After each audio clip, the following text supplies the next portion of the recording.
people haven't slept. They didn't let me sleep last night either. They've been looking for this man, and this morning I'll just get to what everybody's wondering. This is our suspect.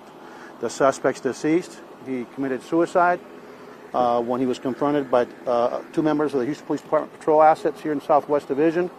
I've actually talked to the witness, and he said that he saw an individual that turned out to be Mr. Pappas, suspect Pappas, sitting there near that area where there's a lot of vandals. He turned around, jumped the curb, came to make contact with Mr. Pappas, suspect Pappas, who started walking away. As Pappas was probably about 7,500 yards from him when he actually yelled, "Hey, I'm sorry, I thought that you were a graffiti vandal." And Pappas just, according to this witness, puts his arms out like this and then starts walking again.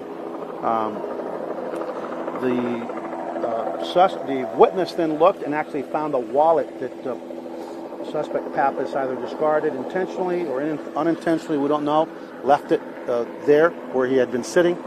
He looks in the wallet and realizes, finds the ID, recognized the name Pappas, thanks to the efforts of the media who have been great partners in getting out this information in social media in terms of Twitter sphere and everything else we've used as the department. When he notices it's suspect Pappas, he calls back and he says, "This is Mr. Pappas. I found his wallet and his ID." At 9:34, units finally, when we got a better location, arrived in the area.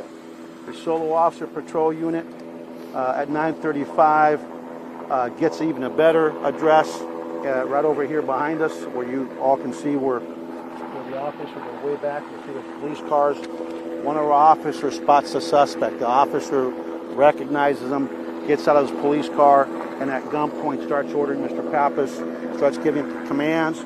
Suspect Pappas had his left hand up and had his right hand secreted where the officer could not see his hand.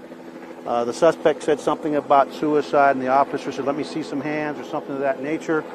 The suspect has body armor on and was not complying with our officer's command. When the officer saw he wasn't complying with the commands, he actually made a tactical repositioned himself on the other side of his patrol car to put his engine block between him and the suspect. Fortunately for our officer, a backup unit arrived from the opposite direction, and as that officer started forming a T formation on the suspect, suspect Pappas took the gun and shot himself in the head. He was pronounced at the scene deceased by a Houston Fire Department from what appears to be, again, one single shot to the head, self-inflicted gunshot. Hey, NBC News viewers, thanks for checking out our YouTube channel. Subscribe by clicking on that button down here, and click on any of the videos over here to watch the latest interviews, show highlights, and digital exclusives. Thanks for watching.